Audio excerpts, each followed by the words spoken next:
Good afternoon. Okay. All right. Sorry about that. Hang on. What's actually happening? Wait a minute. Something. Oh, sorry. Okay. Okay. Hello. Good to see. I assume you can hear me. Let me know if you can hear me. If you can't hear me, or let me know if you can hear me. But Yes. yes. Okay. Thank you. Oh, and that was a voice too. That counts. That counts. Okay. Good morning.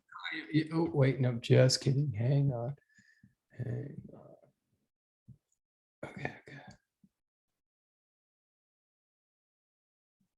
Okay, what was I?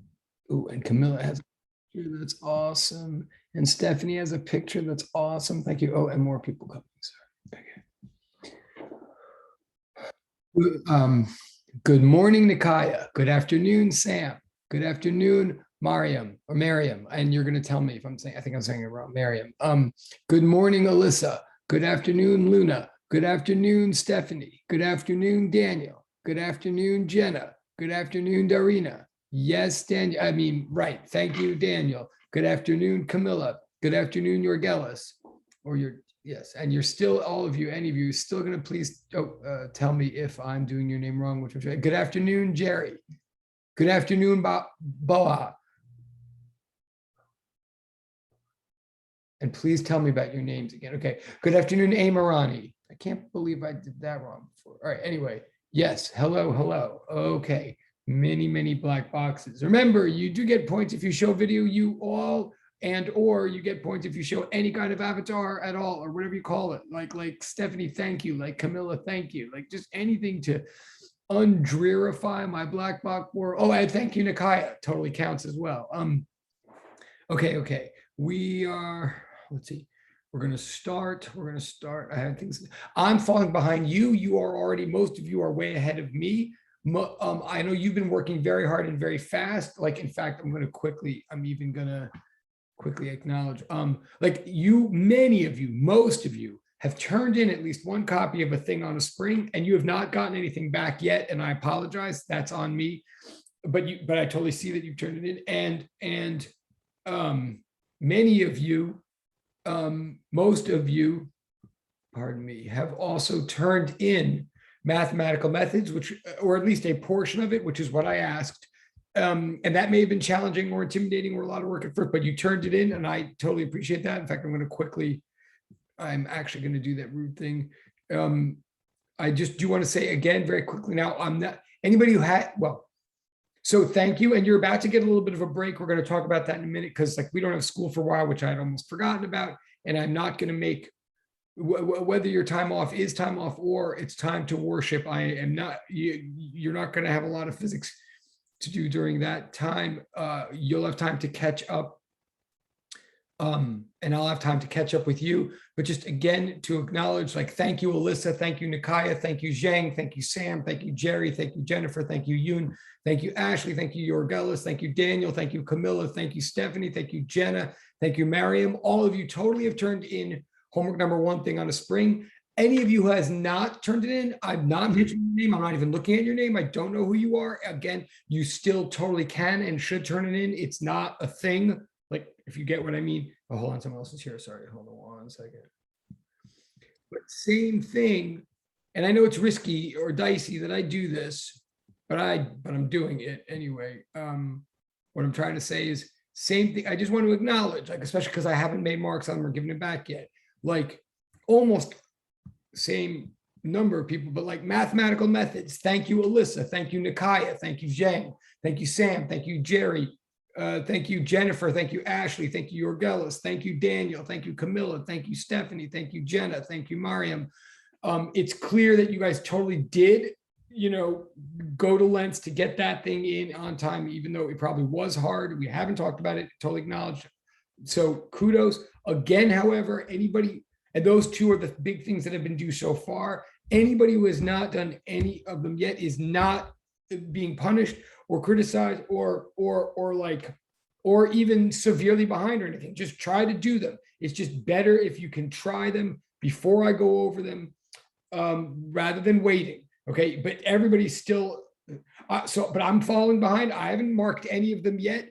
When you get them back, which you will soon, or you'll probably get them back over the holidays, the days, Again, just to remind everybody, if you don't get all the points, it just means there's more yet to be done to get all the points, and you'll do that if you feel like it, when you feel like it.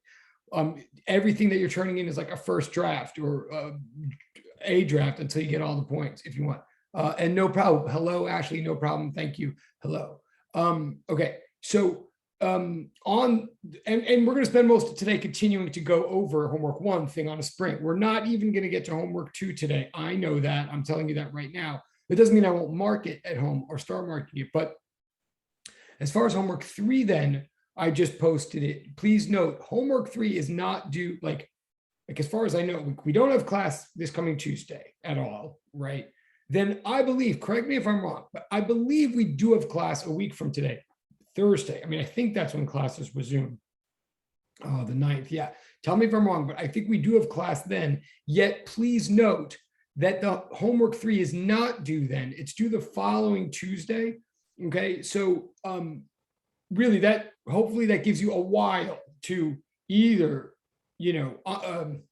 observe the holidays if that's what you're doing, or if that's what you do, or enjoy the time off if that's what you do. But your next assignment in this class is not due till like a week and a half from now. And let's be honest also, let me remind you, I'm not going to be up to it by the time we get back. I mean, I'll still be going over homework 2. So I might even extend the deadline on 3, but you will not be late if you're just trying to stay afloat and try to do your best to fix whatever you learn about today in homework 1 or improve anything you learn about in homework 2. Like that's where you should be. Just tell everybody. Now on the game turns, those I've been trying to get back, like please do know that with the game turns, weirdly, I do care about the timing. I do want them in by midnight to get all 5 points if it's a turn. If you hand it in the next day, I'll still give you points, but I won't give you all 5. Please do, with all of these, please use a document form that I can mark on, that I can read, i.e. a PDF or a Google Doc or something trustworthy. Oh, no problem. Great. No problem. Direct message person. No, got you. Thank you. No problem. But thank you. I'm glad you, yeah. What was I going to say?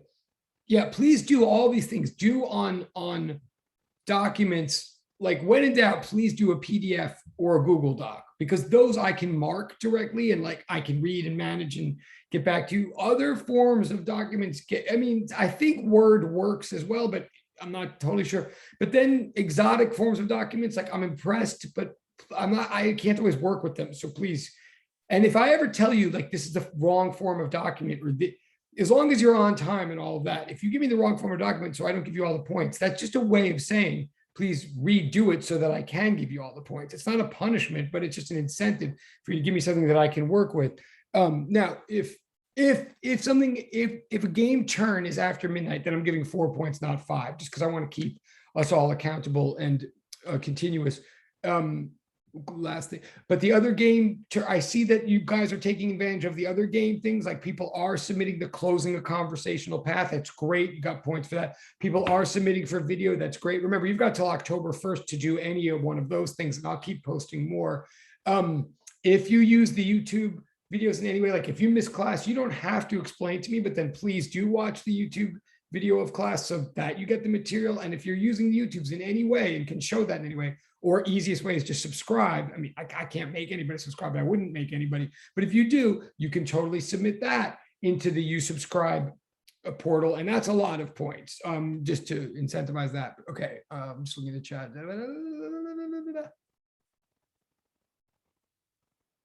Oh, wait. Okay, good question. Wait, so with game turn 1 and 2, in general, people can still turn them in general, anybody can still turn them in. It's just, I wouldn't give you 5 points, I would give you 4.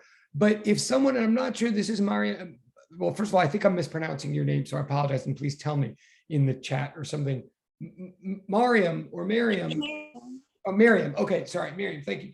Did you join the whole class? Like, did you join, I forget, forgive me, did you enroll, like did you miss the first couple of classes and you enrolled late, or are you just saying you just joined class late today? Enrolled late because I'm taking the class on an e-permit, so they had to Brooklyn College had to give me permission to take it, so it took them, like, a couple of days, but, I've been catching up on all the material since. Oh, great. It seems like you have. Okay, so well, you have been doing so effectively that I didn't even realize that. First of all, welcome. That's awesome. Second of all, just to be clear, thank you.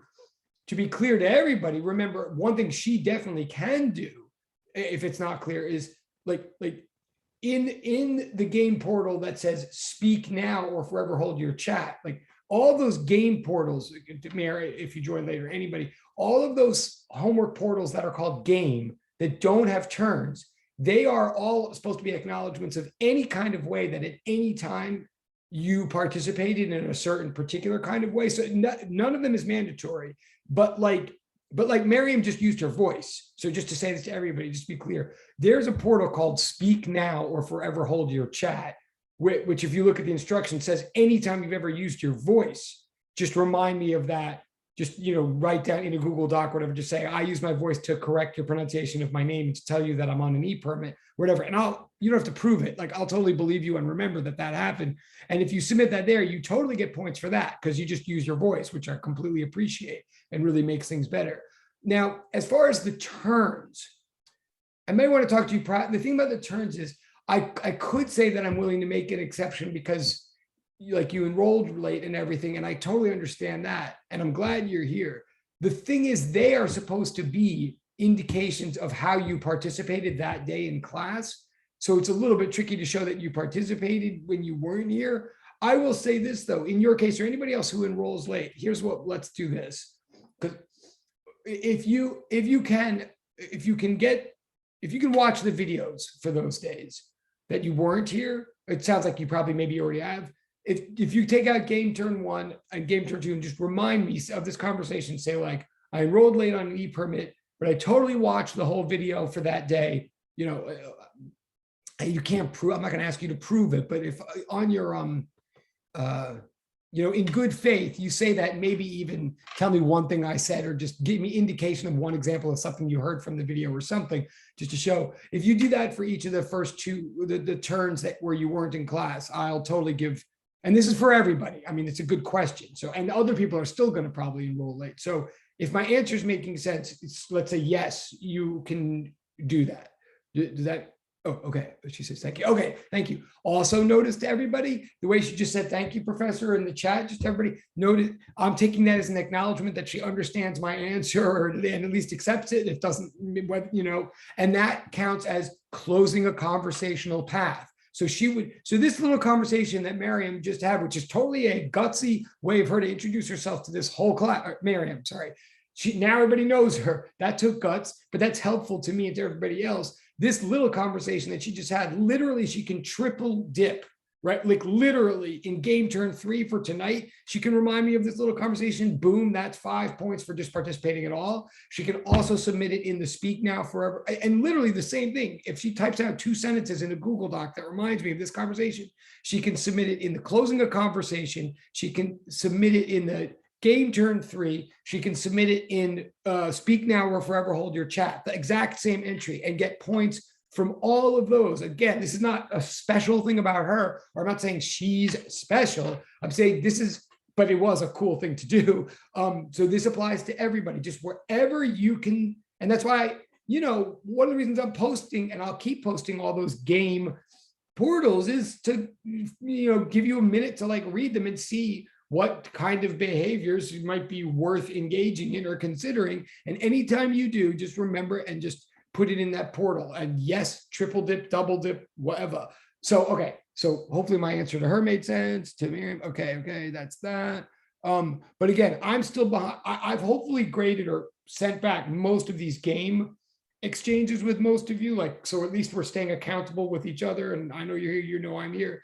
But the larger physics homework, I'm already falling behind grading. And again, some of you might be falling behind doing it. Let's use the next week and a half to catch up. Again, any points you don't gain on it, when I mark it and give it back, you'll just know what to do and you'll just return it around and get those points at your convenience. So we're just trying to get all the points. Okay. Blah, blah, blah, blah. I think that covers everything. But wait, let me look at it. Well, okay. And if any of you is literally on campus right now,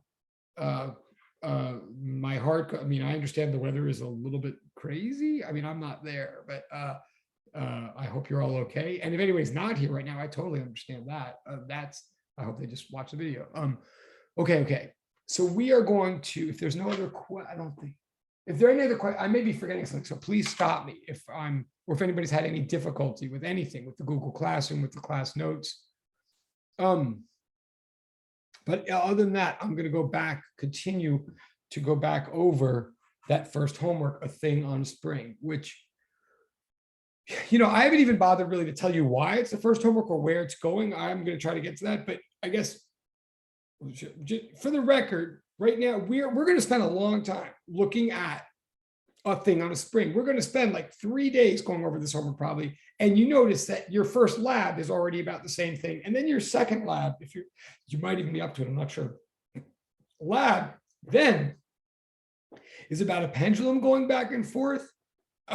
We spent a long time in this class at the beginning going over what this topic ultimately becomes called harmonic oscillation.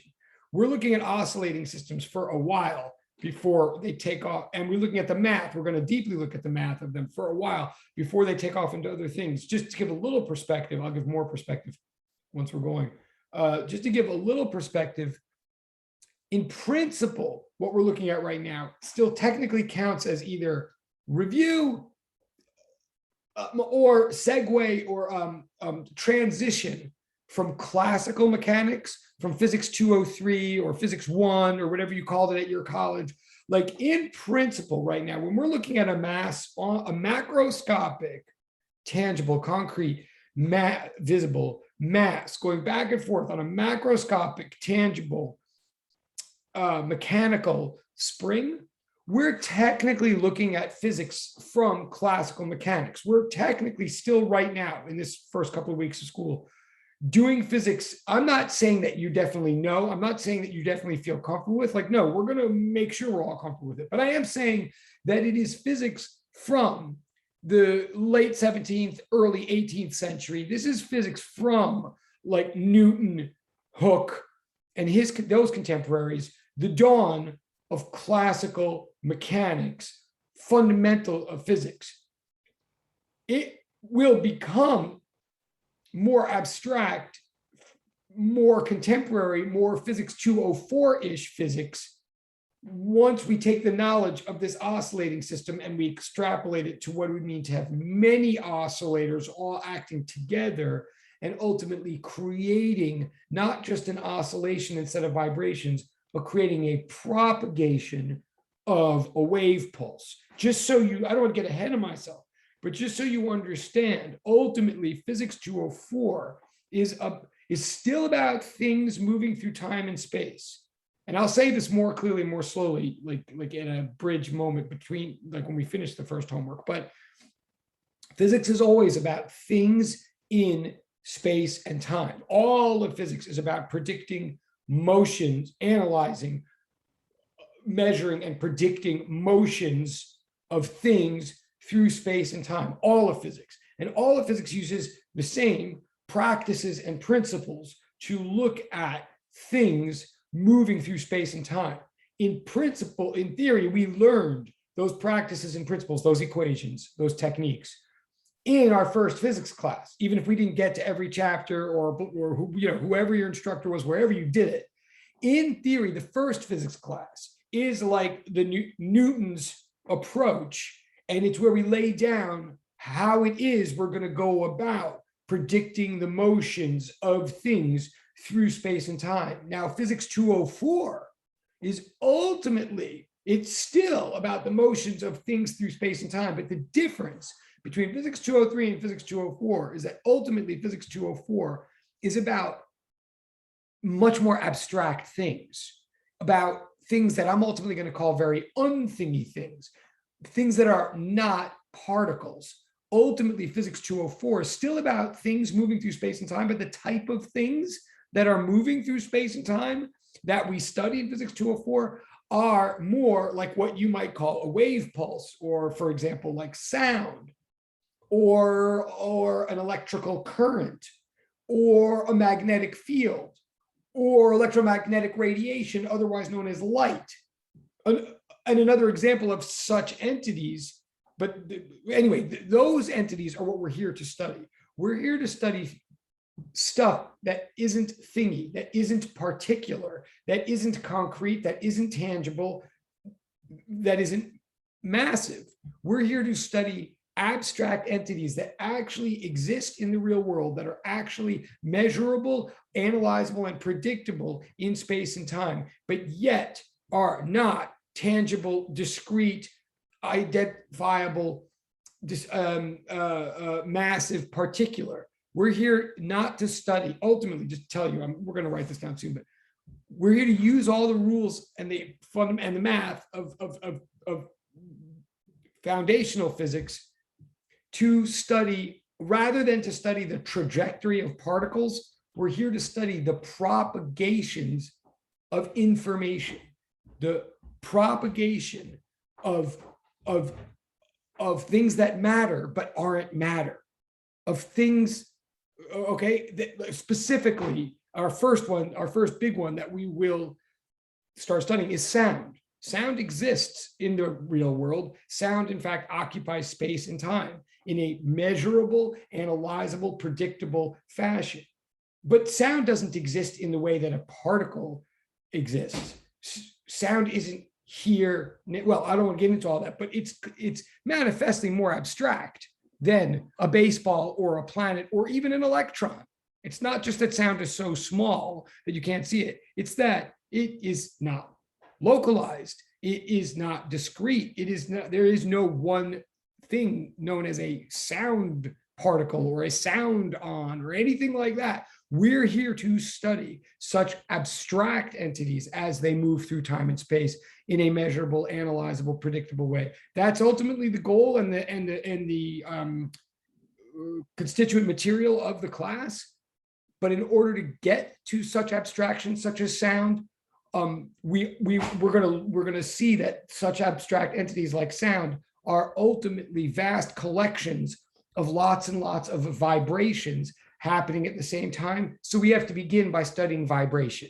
Okay, that's it. Just to give you context of what's going on, this thing on a spring that I'm now going to go back to and start mathematically analyzing again, this thing on a spring is itself technically a classical system. It's technically could have been studied in good old physics, and part of it was studied in good old physics, but we're studying it to understand the act of oscillation, because once we put a bunch of oscillations together, what we're going to get is propagation, and that's the meat, like as in waves. And that's the meat of this class. Okay, that's just a brief bit of context so you know why what we're doing. And also, if you get lost in what we're doing and you ever want to look up this topic on Khan Academy or on 3 Blue Run 3 Brown 1 Blue or Wikipedia or Stack Exchange, if you want to look up what we're ultimately studying here, even though I'm building to it by transitioning from old material, what we're studying is ultimately called simple harmonic oscillation. Like that, it's chapter 16 in our book, if you care, if you want like a reference point, or if my language is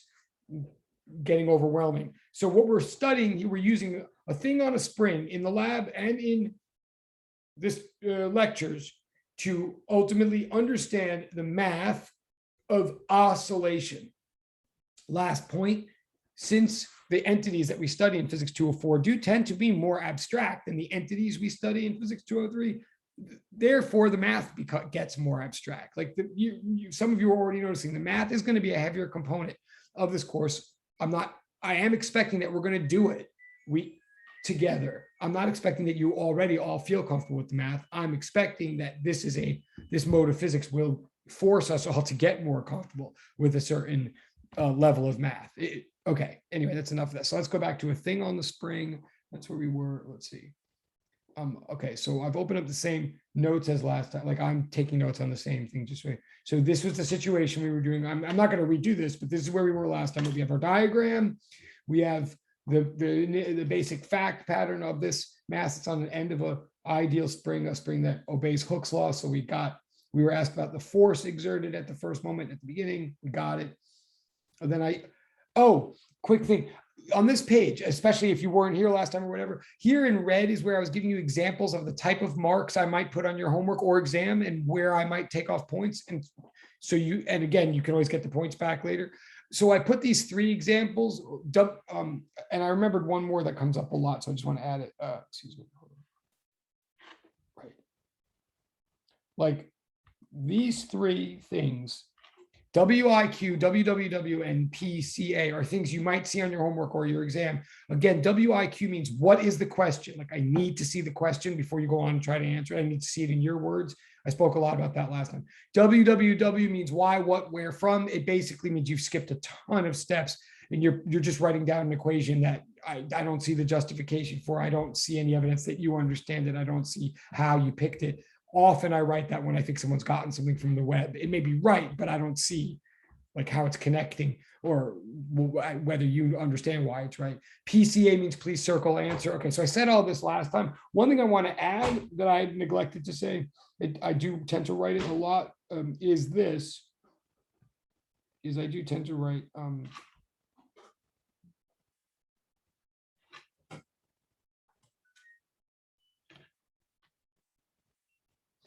if I say WWD,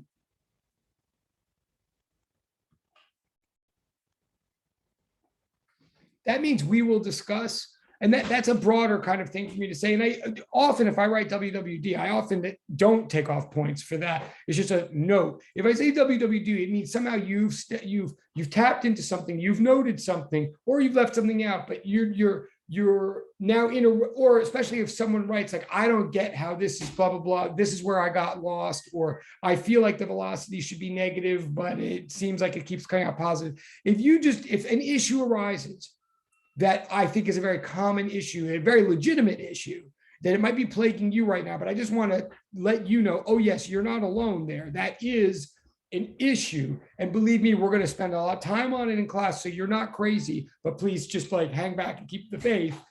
Don't worry about it. That's what WWD means. Like it means coming soon to a classroom near you. And really it means you're not alone. You're not crazy, but just bear with me. I'm not going to write a whole bunch of it on your sheet right now because I'd be writing the same thing on everybody's. Okay, that's what that means. And then similarly, actually, there was one more also that, oh yeah, well, no, I think that's enough for now, actually. All right. I also sometimes write BCF, which means be careful, but I think that's self-evident. All right, so that's that. All right, so we were going over the math on the spring. We solved what the A was at t equals 0. We solved that already. That was that page. We got negative 100 meters per second squared. Okay. Then at the equilibrium position, we got A equals 0. So notice the acceleration is going down as the mass comes in to equilibrium. All right. So then we're just about where we are today. And then the question asked, oh, I think we are. Oh, maybe we did more. Well, for question 4, I believe it asked, what's the instantaneous speed at the equilibrium position? Right. So this is where I started reminding you some things are equal by discovery, double equal sign. Other things are equal by definition, triple equal sign. But what I spent a lot of time trying to point out that now the methods that we just used for questions 1 through 3, we could still try them. Like if this were an exam, like I understand that you don't know what you know until you know it, and you don't know what you don't know. Right. So if you were proceeding through with questions 1 through 3 and things are going okay, then you get to question 4. What I ultimately want to say is in question 4, to solve it, we have to do a different like topic of physics. We're going to have to use a different technique. We have to use a different method.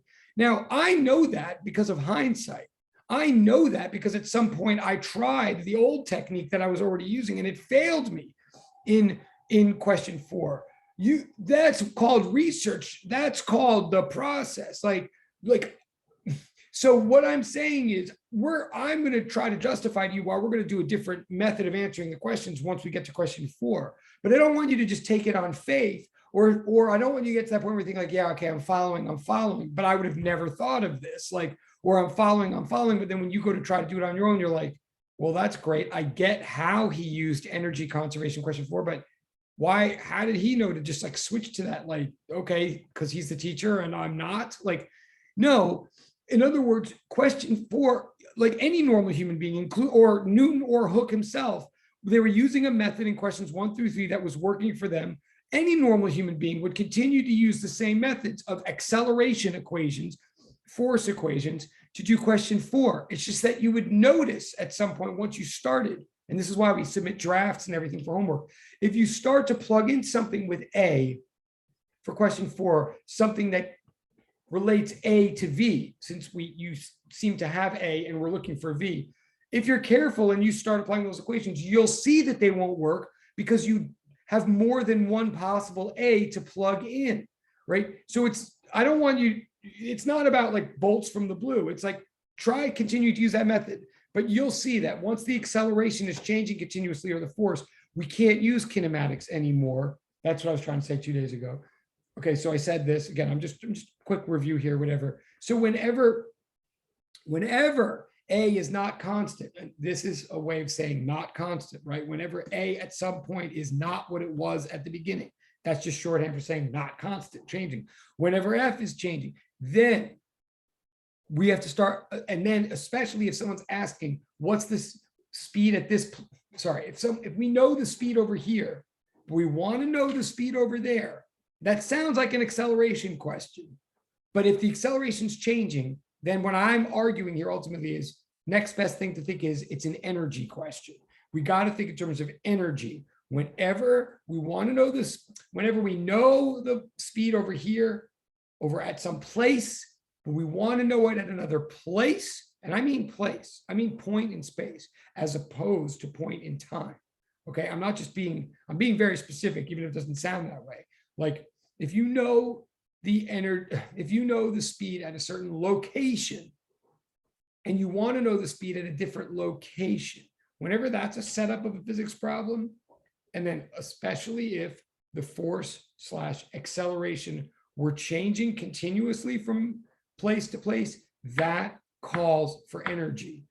Sidebar, especially if you're from another school or you took physics with if you know the speed at a certain time and you want to know the speed at a different time, then you would use momentum, conservation of momentum. Like there is, so I'm not just saying a general thing like whenever you know something and you want to know something else. I'm specifically saying if you know the speed at a certain place and you want to know the speed at a different place, yet the acceleration is changing continuously, that's when you think about energy. Like that, honestly, it took me like 10 years before I noticed that. I never knew when to use energy and when not. Like that's when. So we're going to. Okay, so we're almost up to it. So we asked ourselves, are all the forces doing work conservative? And pretty much almost the last thing I just asserted, I didn't prove, I'm going to start getting into right now. I mean, I've used up a lot of time already, but for the rest of today, I'm going to talk about this business. Like I'm going to try to show you what I mean to say that the spring force is conservative, or what I mean to say that gravity is conservative.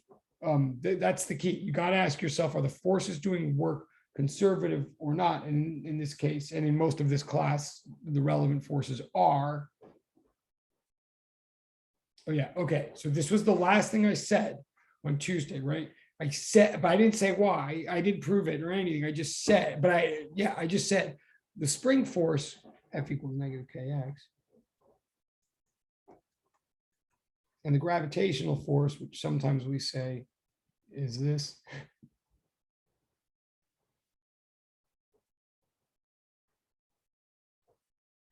And sometimes we say is this.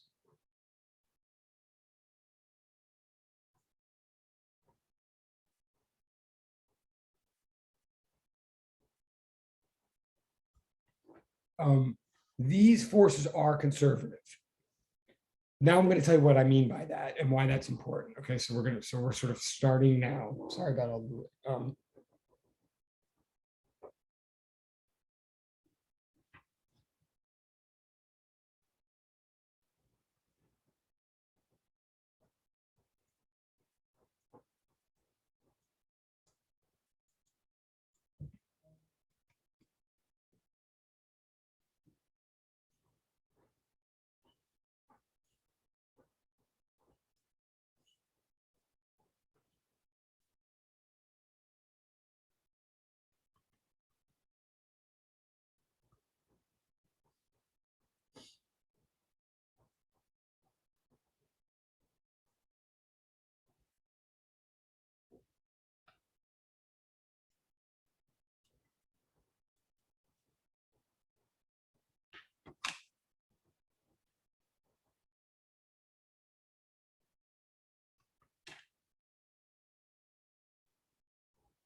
Okay.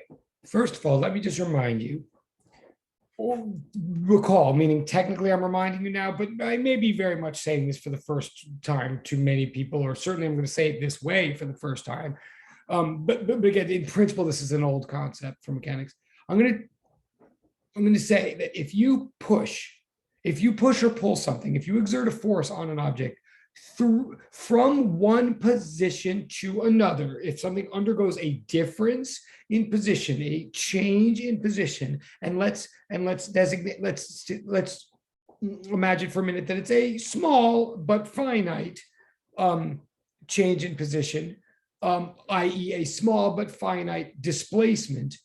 If you push or pull something through a small but finite displacement, we call that entire product, that entire physical act and that entire mathematical multiplication of the force times the displacement, we call that work.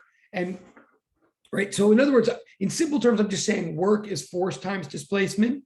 But I'm going to start getting a little bit specific now because our math is going to be more sophisticated in this class. So one thing, so I am saying work is defined to be force times displacement. In fact, let me be even more specific. Force is a vector and displacement is a vector. Okay. But before I go any further, I'm putting in these little deltas. I'm using, and you may want to make a sidebar note. I'm literally from now on in this class. I mean, you know, delta means change, or even better, I think, difference, right? As in delta y over delta x is change. Delta y over delta x means the same thing as y2 minus y1 over x2 minus x1, i.e. rise over run, i.e. slope, right? Like we use delta to mean difference. Some people say change. I think difference is a little clearer. Difference because literally subtraction, right? We use delta to mean difference, but specifically one thing you might never have noticed in math or physics is that we tend to use delta when we mean difference, but we mean actually a small, like reasonably small, like not vast, yet finite, as in measurable difference between two actual values. Okay, not a big deal, but I want to use that notation to make a point and show you something. So I'm going to say from now on, if you push or pull something through a small but finite displacement, so if you exert some newtons on some object and shove it through a small but finite interval of meters, right? The two amounts multiplied by each other gives us a product that we call work. Work is measured in joules. It is and the amount of work that we get here would be presumably a small but finite amount of work if we were exerting a force through a small but finite amount of displacement. Okay, just go to the next page, right? So 1 joule equals one joule of work equals 1 Newton of force times 1 meter of displacement. That's like a definition. There's no proof of that. It's literally a definition, and it's a reminder of a definition. But it's a definition where right now I want to emphasize the use of the deltas. So I'm going to write it again over here.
Hang on one second. Sorry.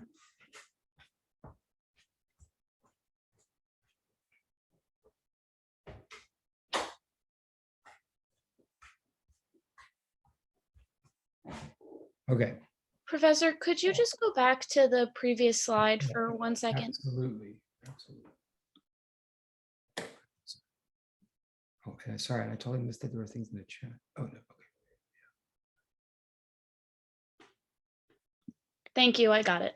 Okay, no problem. Thank you. And you guys can remember, whether it's Luna or anybody else can remind me, I definitely am going to put a portal. I just keep forgetting one of the many portals I want to put. I definitely want to put a portal for points, game points, for anybody who asks me to move back a slide. I don't, for some reason, I love that. It just, no one would ever do that unless they're actually trying to take notes and stay with. So that's definitely got to be points. I just haven't put a portal yet. So remind me. Okay. Plus it gives me a chance to breathe. Okay. Oh, wait, did I go back? Oh yeah. Okay. Right. So okay. Now there's a lot actually going on in this definition. Like honestly, one aspect of this is I am saying that the definition of work means that we're taking a vector, a thing with magnitude and direction, and we're multiplying it by another vector, another thing with magnitude and direction, like an arrow by an arrow. And we're getting, just to be clear, what we're getting is something that doesn't have direction. We're getting a scalar, like work, otherwise known to some of you as transfer of energy, does not have direction. Like you don't have like 35 joules of energy to the north or something. You just have an amount of energy, and you can give up energy or you can get it. So you can do positive work or you can do negative work, but you don't do work in a direction other than just whether you're doing it or having it done to you. So again, this is kind of a sidebar, but just I'm recognizing we're going to have to deal with later with this. Well, it's a big part. It's the last part of the mathematical methods homework that, in fact, sometimes we multiply vectors in a way that gets a scalar, like right now. And technically that's called the dot product. And I'm sort of trying to show you what that's about in the third section of the mathematical methods, but it is a thing unto itself. Sometimes you multiply vectors together and you get a vector. That's called a cross product. There's two different ways to multiply vectors together. This time we're multiplying vectors together and getting a scalar. It's known as the scalar product, or it's also known as the dot product, if you're following me, interchangeable terms for the same thing. Now that's a thing unto itself, which we need to discuss, but that's not even my thing right now. Right now, what I want to emphasize is that if you multiply a small but finite amount of displacement by some force, you get a small but finite amount of what we call work. Okay, and again, it's just a definition. We're just defining that scalar product of those two vectors to be known as work. Okay, and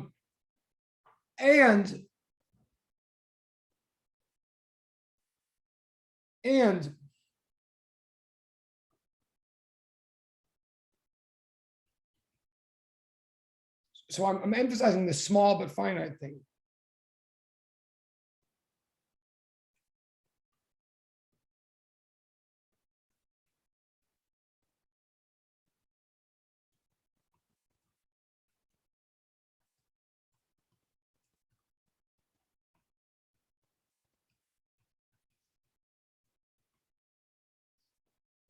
Right. I'm making a big deal now, and I never did before, I don't think, in this class. And if you had another professor and you learned about work before, you may never like sat there and obsessed about this like small business that I'm saying. I'm saying it for a reason.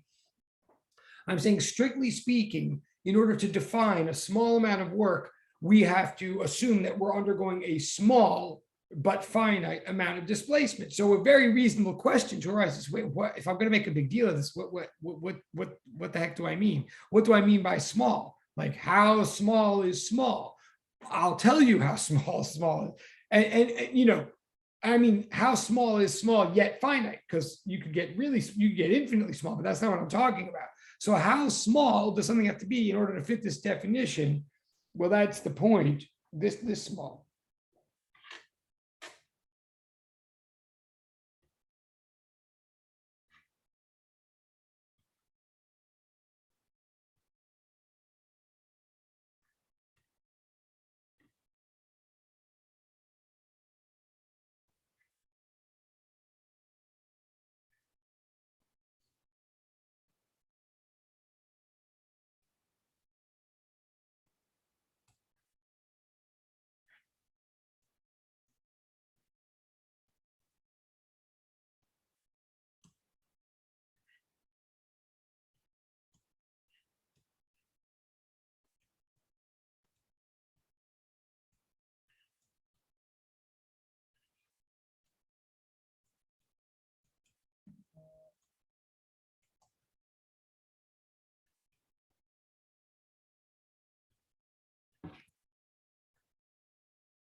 Oh, wow, cool. Oh my God. Sorry, I totally missed. But yes, Sam, way to go. And there's totally going to be a portal for that.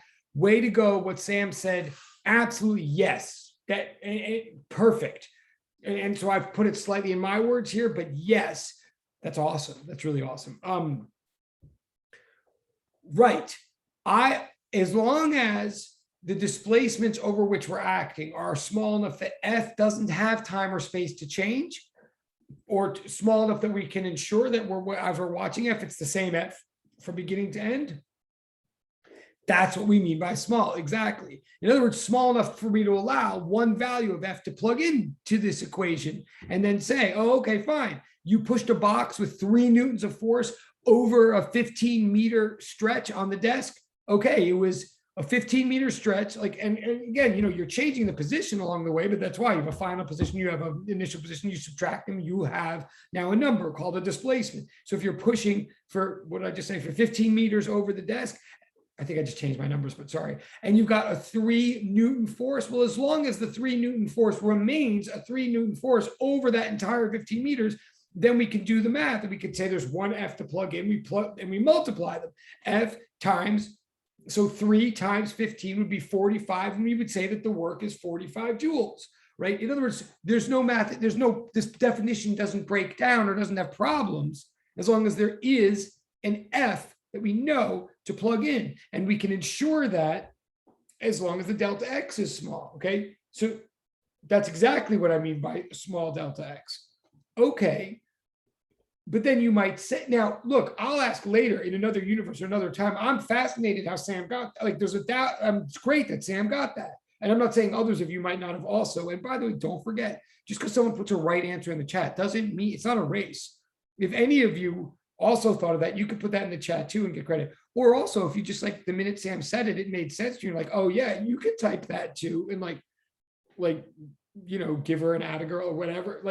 Okay. Anyway, the point is, I don't know what went through Sam's mind to get that answer. 1,000, could have been heard before or could have been figured out right now. I don't know. I mean, no matter what, it's great. One thing that might have gone through the mind, though, or might be occurring to some others of you is, well, wait a second. Okay, yeah, the whole reason he brought up energy, Yaverbaum brought up energy, is that he said we bring it up at a time when F is not constant. Now, that might have even put the topic in our mind. Maybe that's even why we were just thinking this. But you might now be saying, wait a sec. I thought we're talking about energy because the F isn't constant. And now you just defined work to be in a case where F is constant. First of all, are you contradicting yourself, Yaverbaum? Second of all, if you're going to make this restriction, then what's the point? How is this even going to help us then? Because we are only in this jam we're only having this discussion of energy and work because F changed. So what's up? You might say, good question, if that's what you're thinking. Here's what's up.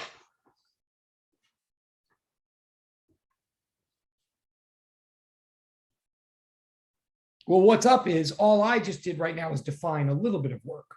The utility of it is I'm going to use that little building block, the little bit of work definition, in order to build a larger definition of a whole lot of work. I'm going to use that definition to figure out what goes on when we're doing work over an interval that is so large that the F does change.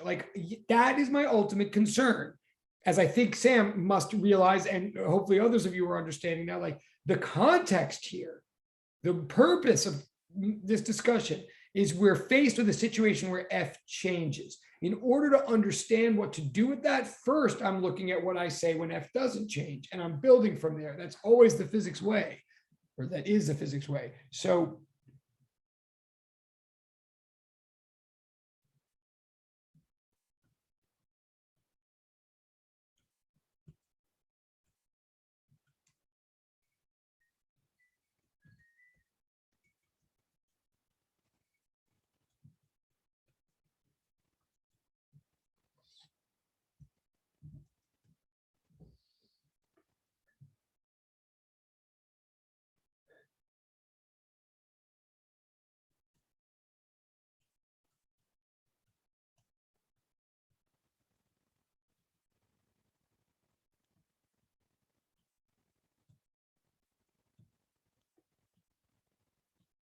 right? So just to try to be clear, even though it's just starting to get illegible and muddled, like what I want to do now is take the definition that I just established.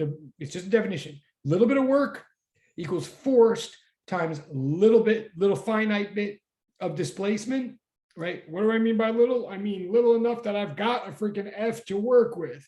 That's my definition of a little bit of work. Now, if I want a lot of work, I'm going to do a very simple thing. I'm going to say, and I can go back to anybody, whoever, Luna or anybody else, tell me to go back. I'm happy to do it. We're going to say,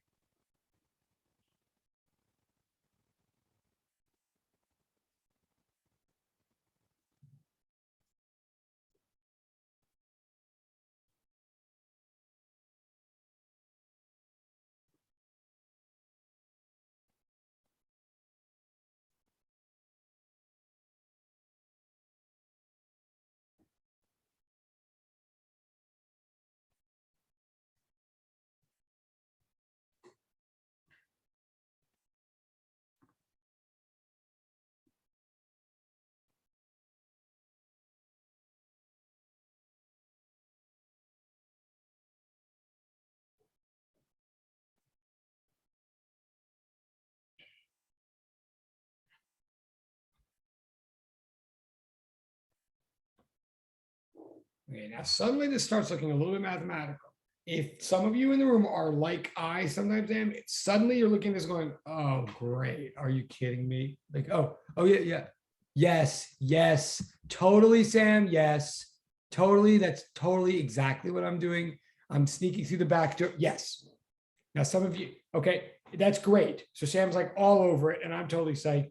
Now, look, and there's many reasons I'm doing this. Okay, some of you, so okay, at least one of you sees where this is going, but don't let that be a reason to walk away. Either don't walk away either just because you're like, oh, I get it now. Okay, got it. Well, you could, I suppose. But similarly, any of you who is in the room right now, the Zoom room, and either going like, oh, are you kidding me? I hate those Sigma things. Like the minute I see those, my stomach turns and all the subscripts, and then like, you're really going to get that mathematical on me now? Like I thought we had the relationship here, Yaverbaum. Like you really could be saying that, and I don't condemn you if you are, because I was that way. I am that way. When I see things that are like complicated looking and I don't fully feel comfortable with them, I'm like, I'm out. Okay, don't be out yet. And definitely don't assume that just because I just wrote that I assume that you're all comfortable with it and I've like now proven something, so we're good. No, I want to show everybody how this is all working. I'm here to break this stuff down. I know math is required in order to take, or more specifically, I know all this calculus is required to take physics. Honestly, between you and me, I think physics should be required to take calculus, okay? I didn't understand calculus the first 85 times I was supposed to do it. I started understanding it once I needed to use it in physics, because physics made sense out of it for me. That's what I wanted. So now some of you, if you already are totally on your calculus, you already see where this is going. And yeah, if you're truly bored, okay, go get a cup of coffee. Like seriously. On the other hand, you might get more of a perspective on calculus now and physics that you might not have had before. I find that happens sometimes, and you might be comfortable and calm, but in a pleasant way, get a perspective now or see things connect that you've never seen before, maybe, or maybe get a cup of coffee. But for any of you who's like, oh, here comes calculus, and you're right, here comes calculus. Don't say, I mean, don't think I'm about to use calculus to prove something and hit you over the head and say, now you have to accept it. No, I'm going to use this to try to rebuild some calculus and show you guys really why the calculus actually makes sense. I'm not assuming that you're already comfortable with it, but I am assuming you've seen it. Okay, so yeah, I'm about to set up a Riemann sum. I am kind of, and I'm not going to get all technical either, but I'm going to try to do a quick, like, yes, I'm thinking Riemann sum. Yes, I'm trying to build up something that you know as an integral, partly to use the math to reinforce the physics, but partly to use the physics to reinforce the math. So please, everybody, bear with me. But wait, there's something else in the chat. But yes, good call, Sam, definitely. Hold on. Oh, cool. All right, sweet. Thank you. Okay, Sam gets 100,000 points. Whew, I don't feel like a jerk. Okay. Notice now I'm not even looking at the videos. Well, you can't notice that actually, but I'm not. I'm like scared to look. But okay, so look, now let me just, so what does this say right here? Like, and also, by the way, if you don't know anything I just said, or like if you don't know what Sam's talking about, don't worry about it, because that just means, okay, fine. Like Sam's kind of read the end of the book and we're at the beginning, but we're going to get there. Like, in other words, what I'm saying is this symbol right here, this big sigma, that just means sum of, right? It literally, I mean, that is what it means. Oh, sorry. That big sigma, capital Greek letter sigma, is what we use when we want to do a sum. It's like not a coincidence. I mean, it's kind of like an S, right? But we always use that sigma when we want to add up a bunch of finite small chunks. We use sigma when we want to add up a big collection of discrete, like divisible, like identifiable, distinguishable, countable entities. We use sigma when we're adding up a bunch of things for which it is the case that you can tell the difference between one thing and the next. When we're adding up a bunch of things that are divisible, where you can see where the one thing ends and the next thing begins, even if they're really small, like bricks or grains of sand. Like that's when we use sigma, right? Sum of many small, discrete, i.e., it's visible, distinguishable, well, yeah, distinct, countable.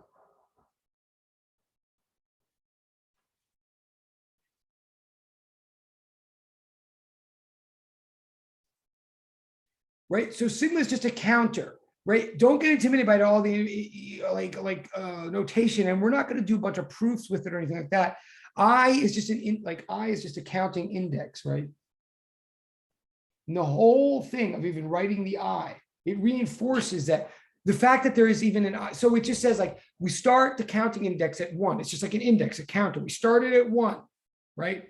And then we go over and we look at F number. So, well, sorry, yeah. So let me back up. So this notation is saying, what this is saying in English is if you want work done over a big stretch of displacement, over a long displacement to which many different forces apply, but like apply in a step kind of way. In other words, if you want, it's saying if a little bit of work is force times displacement, if a little bit of work is force times displacement, then a lot of work is just the sum of lots and lots of little works. Like a brick house or a brick wall is just a collection of bricks, right? That's all this is saying. So it's saying like, if I push something with a 3 Newton force over 5 meters, and then I pushed over the next 3 meters with a 4 Newton force, and then I pushed over the next 3 meters with a 5 Newton force, and then I pushed over the next 3 meters with a 6 Newton force, etc. As long as there was any pattern or predictability at all, if I wanted to know the total amount of work done for the whole thing, all I got to do is divide it into lots of little chunks, each of which has some kind of constant force, right? In other words, if forces change, if there's many forces, we're just saying, well, take each separate force and apply the rule, and then just add up all your results together. We're just saying the whole is equal to the sum of its parts. Like literally, that is what we're saying. Wait, the whole is equal to the sum of its parts.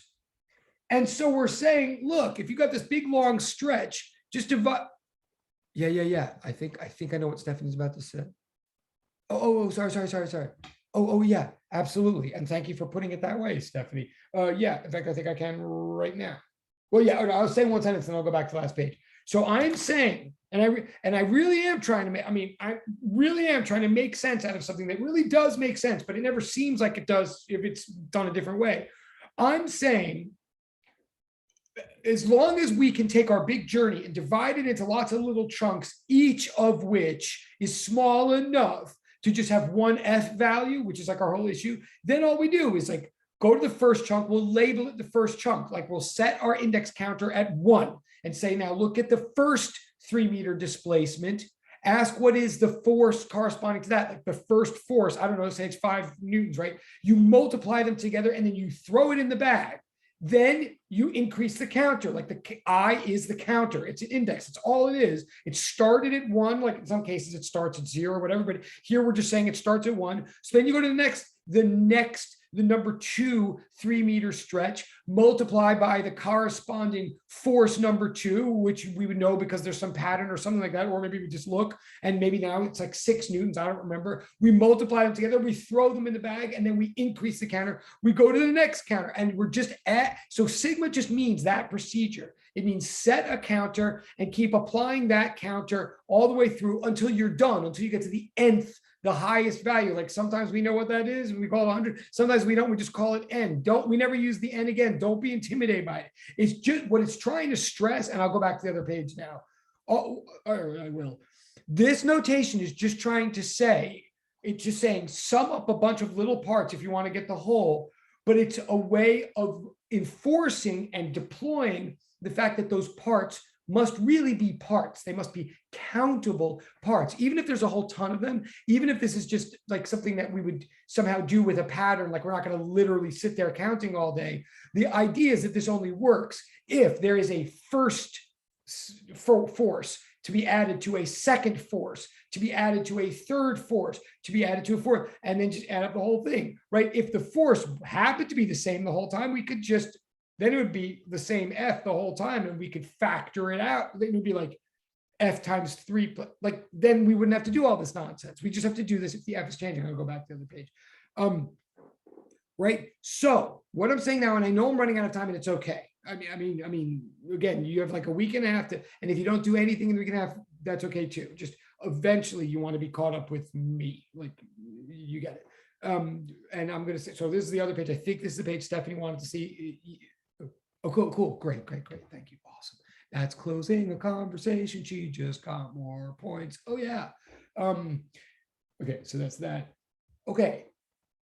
Now I'm doing that. That's an intermediary step to show the logic of what's going on. There's very rare cases in physics that this ever comes up. You can imagine it would be a very strange, it would be a very unusual, fascinating situation if you really did have like pushing over 3 meters and then like Bugs Bunny, like increasing your force like by a discrete amount and doing the next meter and then increasing your force and then like this is the logic of what we would do if that happened. But that doesn't generally happen in real life. What generally happens, as you know, is the force will change continuously, right? What would generally happen if the like in the case of the spring, the force does go. In many situations in physics, the force changes its value as you displace, but it doesn't do it in chunks like this. It doesn't do it in countable, discrete intervals like this. It just smoothly changes. That is to say, no matter in real life, what ends up happening is no matter how small the intervals are that we look at,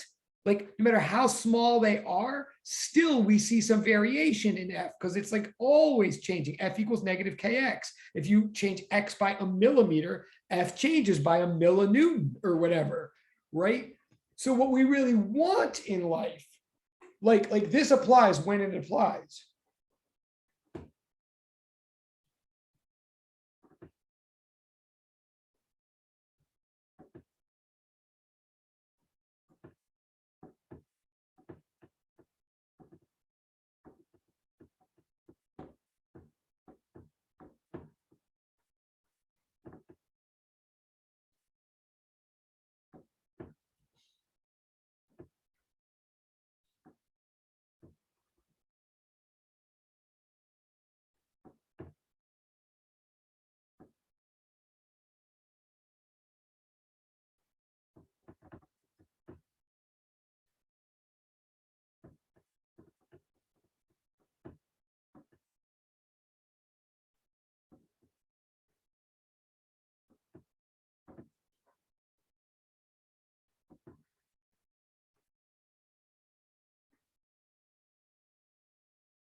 Okay, now follow me. Oh, wait. Oh. Yeah. No. So wait, and I'm going to start rushing in a minute because I know we have 7 minutes left, and I just want to get to this minor punchline, which I will in the 7 minutes. But yeah, to Sam's most recent question, the question totally makes sense, and the answer is absolutely yes. If f equals negative kx, then the force is always changing linearly. Yes, and what I'm going to add now, I'm going to by always. So Sam said, is it always changing linearly? Yes, and I'm going to add a new word. I'm going to say if f equals negative kx, then the force is continuously changing linearly. Like, and it is changing linearly, totally right. But right now, I don't even care if it's, I mean, I care, yes. But no matter what way it might be changing, even if it were changing quadratically or cubically or whatever, the key observation in the word always that Sam just used is what that means is no matter how far down on the scale I go, no matter how small my intervals are, I can't get them small enough to prevent change, right? Like, and I think people honestly understood 5 minutes ago when I was like, how small is small? Small is small enough for there to be no change in the F value, like small enough in the independent variable, I was saying, for there to be no change in the dependent variable. Like that is like our model here. What we're saying now is in a very simple, common, natural, smooth situation like f equals negative kx, as logical as everything we're saying seems to be, the fact is no matter how small we make our intervals, we're still going to find change in f. F is, as Sam's saying, always changing, or what okay, yeah, and I'm gonna, no, cool. Oh, good, awesome. And okay, cool. We're in a situation now where f is always changing, meaning no matter how small your interval is, which really means we can't even divide up any intervals we make divisions out of would be still too big for us to have a constant f. In other words, f is changing continuously. I never understood why they made such a big thing about continuous functions in calculus. I really didn't. They're always saying, assume a continuous, well-behaved function, continuous function. I was like, would you stop with the continuous? No. What I eventually realized was continuous means infinitely divisible. Calculus is all about the infinitely large or the infinitely small. In fact, usually the infinitely small. The point is that we're going to still use this logic. And I know I have 4 minutes. Forgive me. I'm just going to erase this and we're going to be done wherever we're done. But we're still going to use this logic to say, if you want to know what work is over a large interval, then you got to add up all the works over the smaller intervals, the intervals for which you know what the force is. Well, if the intervals have to be really, really small, we're still going to use this logic. I don't know how we're going to do it, but we're going to take the same logic. In other words, to continue this, if f changes continuously, like this is what we're saying, as it does for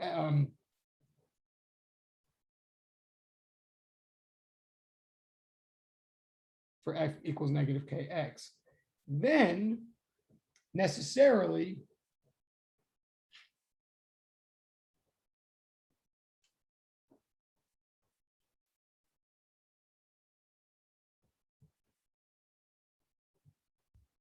I'm probably repeating myself now, but look at this and bear with me again. I'm just gonna have to blast this. What we want is we're gonna have to go to the limit, right? We're gonna have to go to the limit. So again, it looks like it's getting more and more notation, but just stay with me, right? Like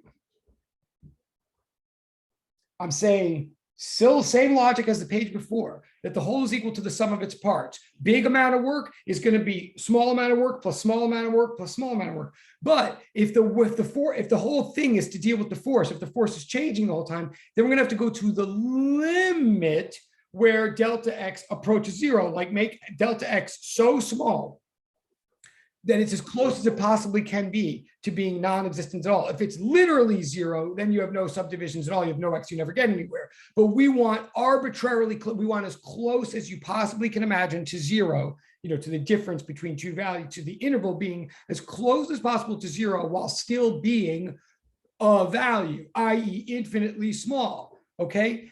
So we're going to the limit. Now here's the thing, notation. You might have noticed this, maybe not. Like switch in notation.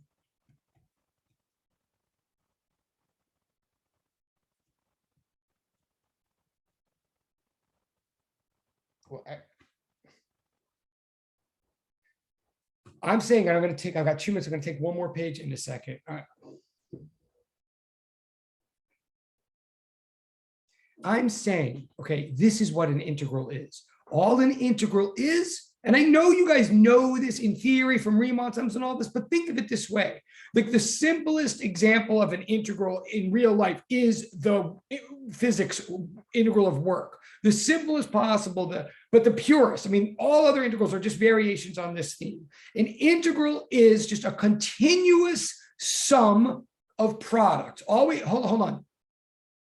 Well, yeah, but we dropped the ends. Sorry, just bear with me for a second. Once we go, what I'm saying, literally, I'll go back to this page in a second. I'm literally saying this.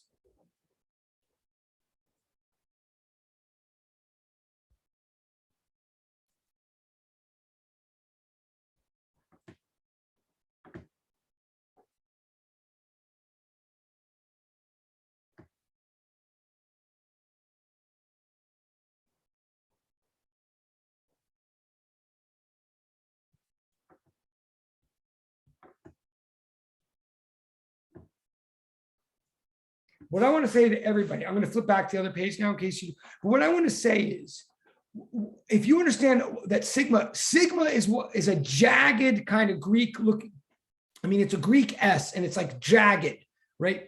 And it stands for sum over countable discrete things.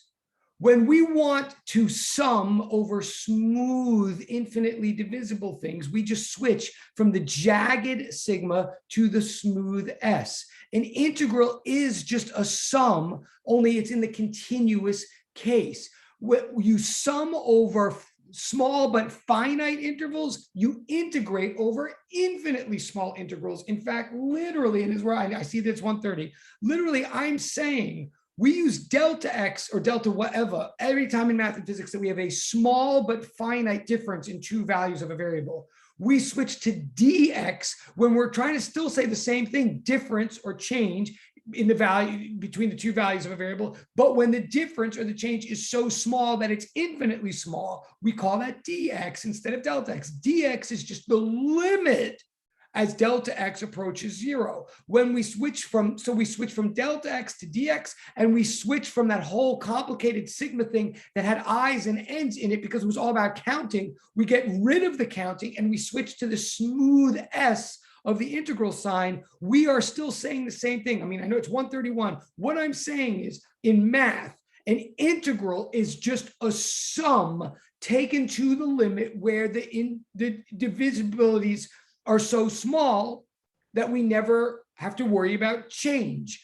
Like work is and so an integral is always a continuous sum of products. Always, it's a continuous sum of products. It always has like a little d something in there because it's always a product of a dependent variable with an infinitely small advancement in the value of the independent variable. The simplest possible version is when you have force changing as a function of position. So we wanted to add up a bunch of force times position changes. As long as we want to add it up in a continuous smooth case, instead of doing sigma, we do an integral. No, I have to end, obviously. I'm not going to go anywhere. If you have any questions, you can stay for a second, but if you got to go, you got to go. The one thing I just want to say is this did not explain to anybody how to do an integral. I'm not pretending that I explained. This doesn't say we can do an integral. It doesn't say how to do it. It doesn't even say it's possible. It just is. It's just saying what it is that we're trying to do. It's saying the definition of work in physics from now on is the integral of force with respect to displacement. It's an integral just because we're trying to acknowledge and embrace the possibility that force might change continuously as we displace. Work is the integral of force with respect to displacement. That doesn't tell you how to solve it. And I will get to that. It doesn't say anything about how to solve it. It doesn't even say that it is solvable. It's just a piece of notation to capture the idea that we want, which is the continuous the continuous sum of the individual product parts. An integral is always a continuous sum of products. The products are always a dependent variable times an infinitesimal advancement in the independent variable. That's what an integral is. If you can understand integrals, then you can understand work. If you can sort of picture work, then you can picture integrals. Sorry, I went over 3 minutes. I owe you 3 minutes if you like. I'll hang out in case there are questions, but you guys and just keep going with homework as best as you can. I'll see you next week. Thank you very much. Yes, take care. Enjoy the holiday. Thank you. Yes, take care. Thank you, Professor. Have a good day. You too. Thank you. I'm not going over just in case the question, but also turning off the recording. Take care, guys. Thank you very much. Stop.